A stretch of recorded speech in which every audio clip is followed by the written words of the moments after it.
Welcome to Come Home. I'm Jen Mallan. Cheers. I pray that you have a yummy, warm beverage and that you are sitting down and prepared to hear a fascinating guest. Many of you, this is so near and dear to your heart. I had the privilege of growing up with grandfathers. Every single one of them fought for our country. And so the stories around the dinner table, the breakfast table, and at family gatherings were very patriotic. They were very God-fearing and America-loving. And I heard of sacrifice, and I heard of men who paid a price and families that lost sons for the sake of freedom. And so it's very important. Many of you had that same experience. Today I get to sit down in the living room with Colonel Mike McCalister. He is a former candidate for the governor of Florida and the United States Senate. He currently holds a position as president and distinguished fellow of Homeland Security on the non-for-profit policy institute called the Guardians of the Republic. He has a PhD in management from Union Institute, and he completed the program on senior executive leadership at Harvard University. He also went to the JFK School of Government and graduate of the Air War College and did a distant learning program. He has studied with the U.S. National Strategy and International Security and Strategic Leadership team. Colonel McCalister was assigned to the United States Special Operations Command in the Center for Operations, and he sat on the Pentagon committees of the Senior Advisory Group and the Executive Steering Group for the Secretary of Defense Transformational Initiative. He's traveled to the border with our president and their staff to assess the security and humanitarian crisis there. Colonel McCalister travels the country as a speaker and as a guest on many national radio and podcast shows. He is an advocate for America First policies, and we are going to sit down and hear his heart. Could this be America's last stand? Well, that's up to you and me. It's up to those who vote. It's up to those who get involved and care about this country. So we are going to go to Jordan Rubin, and then we're going to go straight to the living room for this distinguished patriot, man of God, and public servant, Colonel Mike McCalister. Hi, I'm Jordan Rubin, founder of Ancient Nutrition and author of The Maker's Diet, here to help you get lean. I don't know anybody who would not like to lose a little body fat, combined with a few inches. In fact, research is now showing that one of the greatest predictors of health is the measurement around your waist at the belly button. If that scares you, you shouldn't fear, because there are proven ways for you to lose weight and lose fat. One of my favorites is the practice of time-restricted eating or intermittent fasting. How's this biblical? Simply the fact that in biblical times, people did not eat 3 square meals a day. They didn't eat late at night. And most importantly, the window of their eating was very short. Some of us wake up in the morning, we have an unhealthy breakfast, and then we go to sleep after a midnight snack. That could be 16 or 18 hours of continuous eating, grazing, whatever you want to call it. Back in the day, I believe our ancestors ate over a 8 to 10 hour period max, giving the body time to rest. So practicing time-restricted eating or intermittent fasting is amazing. Number 2, whenever you think you're hungry, drink 8 ounces of water, because most of the time we think we're hungry, we may be dehydrated. And when you are hydrated, you will eat less and you will crave less junk food. Number 3, go to bed at a reasonable time. It isn't just the amount of time you sleep, it's the time at which you go to sleep. Studies have shown that less sleep or going to sleep too late, AKA graveyard shift workers, causes you to crave more sugar, carbohydrates the following days and eating more overall. Some kind of compensatory mechanism, I believe. Those are 3 great tips. But if you still struggle to lose fat and inches, we've created something just for you. We call it Multi-Collagen Advanced Lean Formula. 3 easy-to-swallow capsules will not only help you build the health of your joints, ligaments, tendons, mobility, flexibility, even improve your skin, but it will also, with 3 clinically studied herbs, help you lose fat in inches. No stimulants, no caffeine, only superfoods that can help you lose weight, lose fat, burn calories greater than even exercise and diet alone. I always recommend the healthiest diet possible, and absolutely you should be moving along with getting more sleep, staying hydrated, and eating in a time-restricted window. But if you're someone who needs that extra edge, Multi-Collagen Advanced Lean Formula is just for you. Using superfoods to build your body from the inside out and even trim some inches and burn some fat. I'm Jordan Rubin with this superfood health hack. Well, you know, another way that we can get better and better every day is by making the right decisions when it comes to the woke movement, when it comes to voting biblical values, when it comes to praying, fasting, standing, and taking action. And I have an expert with me today. I told you all about his credentials, and there are many more other than what I mentioned, but we have the honor of having Colonel Mike McCalister with us today. Thank you, Colonel, for coming. And thank you so much for having me. It's a great pleasure to be here, and I hope to bring some words of value to your viewers and your audience, because this is a major, major year for the future of our country, like you said. It is. And you know, you come to us as a man of faith. You come to us as a father. You come to us as a grandfather. You come to us as a public servant that has served our country well. You've come to us as someone who could have just retired and moved to a tropical island, and yet you got involved in politics and said, you know, let me use my experience for God's glory. And how I met you, which I think is so important for my viewers to know, is you kindly gave your time to John and Jolene and Kim and I, and you toured us, and you spent an afternoon, and you shared with us some very important things on Yom Kippur of this year. Little did we know during that time that you were being so great to us that Israel would be attacked 2 weeks later. And when that happened, I remembered so many of the things that you had said on that car ride. And I thank you for staying informed and staying involved and loving our country and jumping up and down and inviting other people to love it too. And to love it, you have to stand up and speak out. You do, absolutely. So, you know, everything you're saying, and those are such wise words. And, you know, it's easy. Most people, you know, in their daily life are very busy trying to raise their kids and give them a good education and a good home, you know, do their job, pay their bills, and it oftentimes people feel like they don't have time for politics. Right. Now, as we discussed, we won't mention the names of any candidates or people today, but we will talk about the impact of our elections have on our nation and on our future generations. Yeah. And, you know, we look back when the country was started, our founding fathers and the words in the Constitution, and, you know, all through it, they are wanting us to have a government of the people, for the people, by the people. You know, they want us to have freedom of religion and freedom of speech. They do not want an overreaching federal government. They do not want weaponization of the federal government and the judicial system against political opponents. They do not want to be, they did not ever foresee our officials and our legal system trying to dictate to the American people who they can and can't have on their ballot, right, who they can and can't vote for.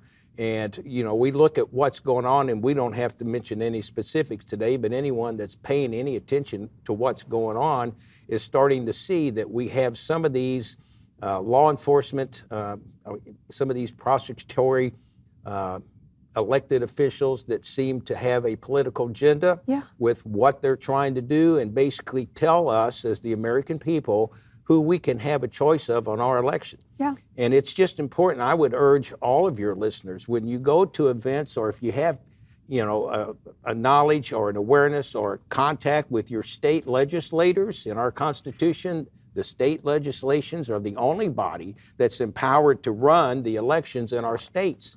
And so I tell you, for our country, we must have fair and honest elections, and we must not have where we are being stifled, where we are being told you can't say this or you can't say that without fear of reprisal or punishment against us.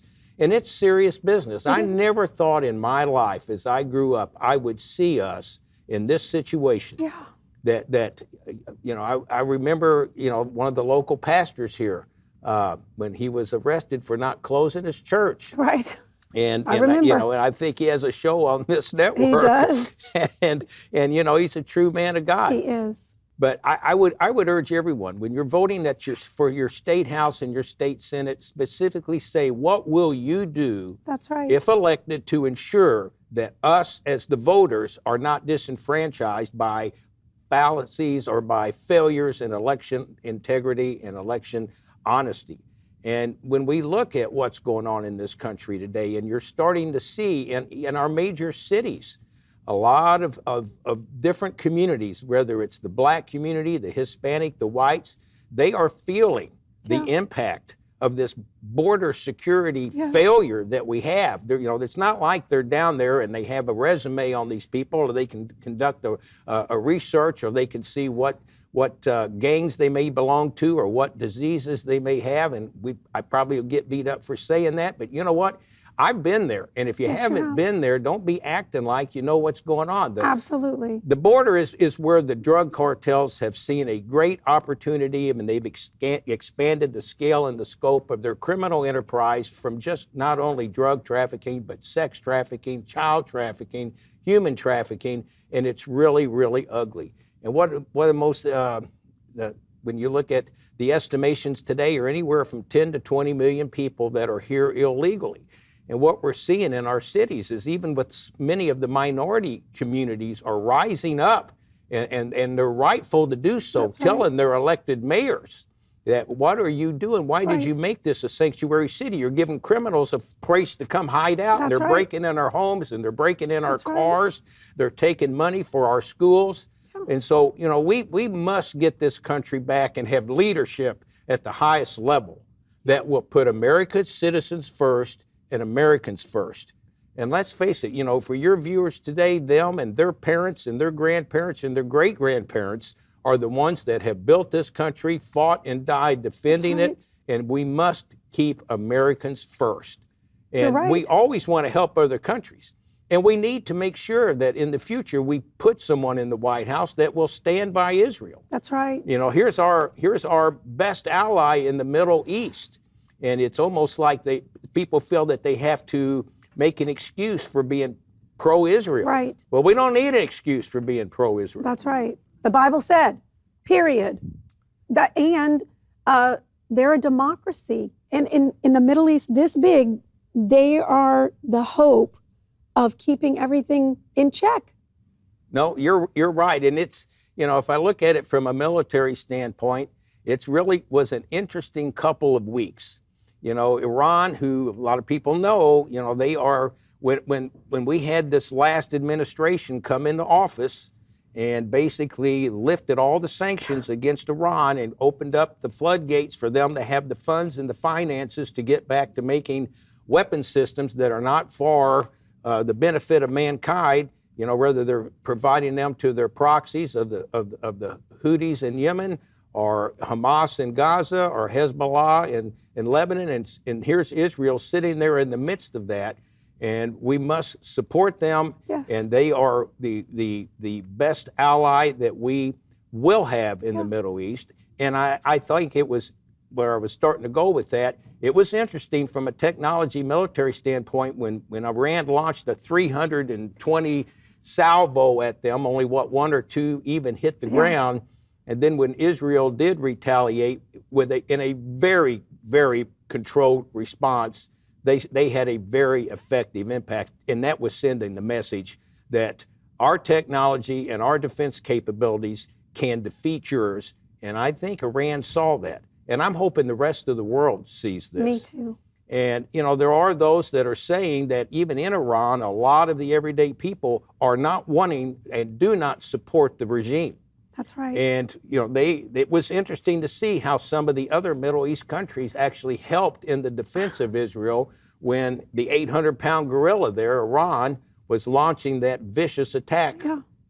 I was surprised as the news was coming in about airspaces closing and assistance with capturing many of the drones and the missiles.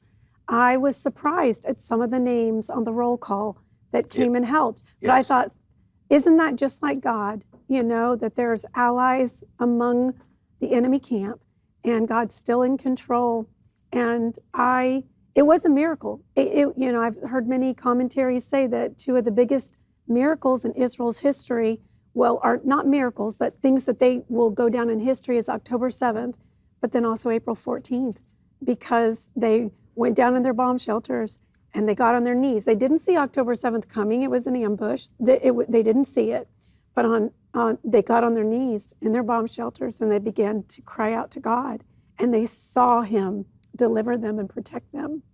And you make a great point. It was interesting. Saudi Arabia, Jordan, helping in the defense of Israel against a fellow Muslim nation. And that should be sending a clear message as well to the leadership in Iran that even who you think are your allies may not really be supporting your regime. They may support the people of Iran, but they don't support your reigning regime. That's right. And the terror that you are inflicting around the world. And I'm hoping Americans, as they are watching what's going on and seeing the negative impact of fentanyl, which is now the number one killer of Americans from ages 18 to about 50, That's horrible. Coming through the border. We have the criminal gangs. Americans, it burdens me. Yeah. When I spoke at an event the other night, and a lady was there, and her husband had been killed a couple years ago by an illegal immigrant that was intoxicated driving a car, and they had two young daughters that were like ages 1 and 2. Well, they will never see their daddy again. Yeah.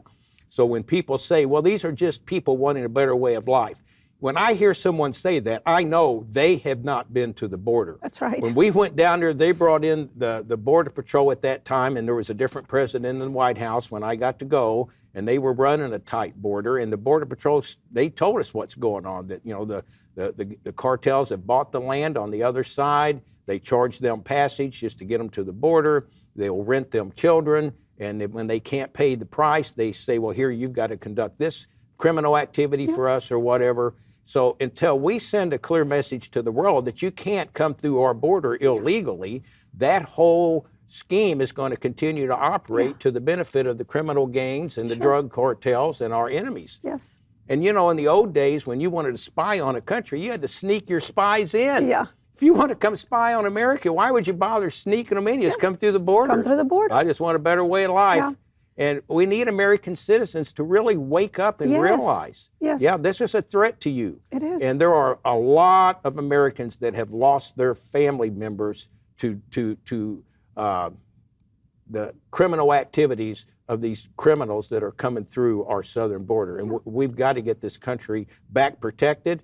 We've got to get our individual rights and freedoms protected. Yes. We must ensure that our pastors that are in the pulpits have the freedom to teach and preach God's word. Because I think there are elements that would love to take a lot of that away from us. You're right. Go ahead. I'm sorry. No, Colonel. I'm wholeheartedly. I need pom poms and I need I need a tambourine to say yes, yes, yes, because our God-given rights are being threatened by a woke agenda. America, as we know it, is going down the drain. But God always has a plan, but he uses his people. He uses the church, the ecclesia. He uses us to pray, but then to act and to be involved. And if I've heard it once, I've heard it 100 times that, I'm not political. Well, no, it's not a political thing. We have to vote. We have to make our voices heard because we are going to stand before God one day and give an account for ignoring the obvious or over-spiritualizing something, a responsibility that we have. Our freedom did not come for free. No, freedom did not come free, and to keep it is not free. And you make great comments and bringing out great points.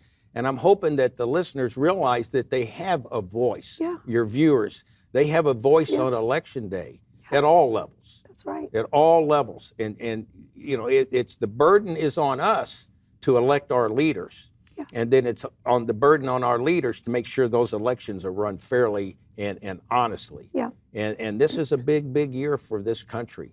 There's no doubt. It is. The eyes of the world will be upon us, the eyes of our enemies and the eyes of our allies. Yes. And people look at what's going on today. I mean, we discussed this in some circles. If you were an adversary, you'd be laughing at our southern border. You're right. You'd be laughing at people that think it's not real, that it's a problem. I agree.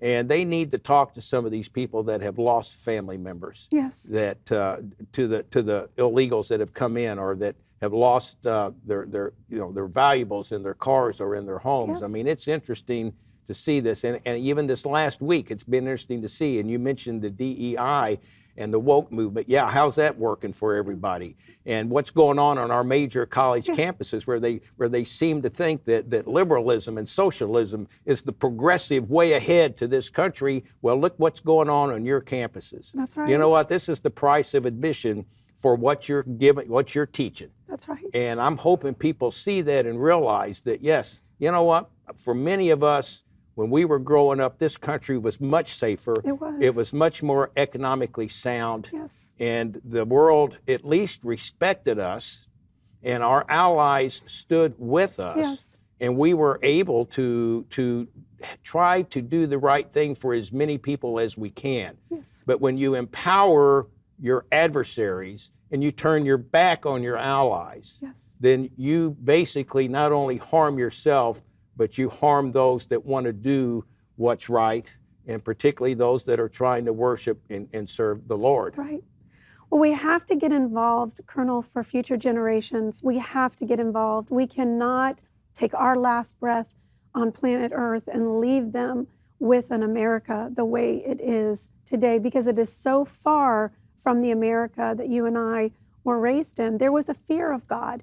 Even if you didn't go to church, there was just a fear of God. There was an honor of Sabbath. There was an honor of elected officials and people that paid a price. And we have just seen, I think in the last decade, so much damage. And it has everything to do with who we put in office. And that's why the Bible's so clear, to pray for those in authority, to pray for the king, to pray for elected officials. It's the job of the church. It's not the job of the unsaved to pray. But then after we pray, we've got to do something. We've got to vote. We've got to call our elected officials. We've got to go on your website, theguardiansoftherepublic.com, guardiansoftherepublic.com. And we've got to do something. And we can elect someone who loves God, who loves this country, who knows how to crack the whip and get it back in shape, make a stand, not be scared to make hard decisions, and who believes in the Bible and biblical standards and morals, and who is not ashamed of how he feels about it. No, and that's a great point. And again, people, and you hit on it, and you're so right. Well, I don't want to be involved in politics. Your life is run by politics. Right. The people that get elected office make all of your laws. That's right. They are the ones that tax you and spend your money. That's right. They are the ones that are running your schools and are impacting the education and the curriculums of your children and what they're being taught and not taught.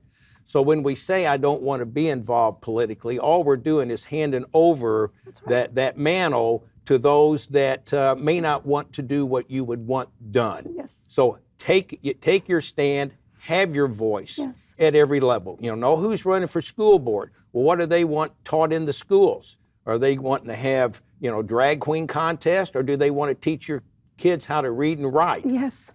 So we must be involved at all levels. You're right. And again, your state house and state senate, and they're the ones that make your state laws. They're the ones that run your elections. They're the ones that their job is to ensure that you are not disenfranchised on election day. And you need to ask them about that. What are you doing to make sure that the ballot counting is real? Correct. That the ballot counting is not tainted. Yes. And the same with your U.S. Congress, because as we know by law, the U.S. Congress, the House of Representatives, has to initiate all spending bills of your tax dollars. So if you want to have some say into how your taxes are being spent, know who you're voting for U.S. Congress. Yeah. And again, then when we choose someone that goes in the White House, we need to be sure that we get back to America values and America first and American citizens first. You're right. And it's on us. It's on us. It is on us. And I love that you said that, Colonel, because we must have solid election integrity. And that's on the state level. It is.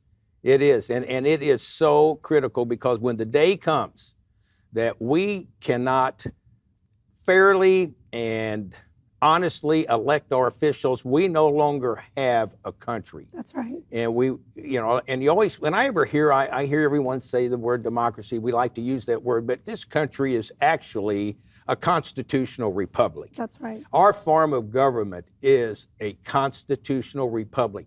And our founding fathers were brilliant. They were. And people should realize it only takes about 20 or 30 minutes to read the Constitution.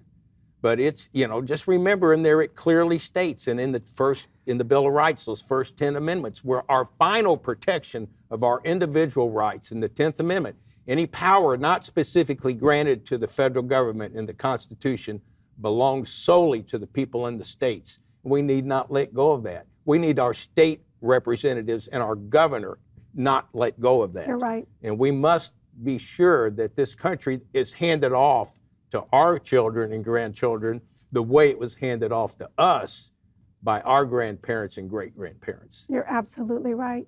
And I could listen to you talk forever, but I just want you to pray. We're in our last minute, but would you just pray and charge those listening? Father, whenever I come and have the opportunity to serve you at these type of events, I always pray to you for words. What words do you want said to your people?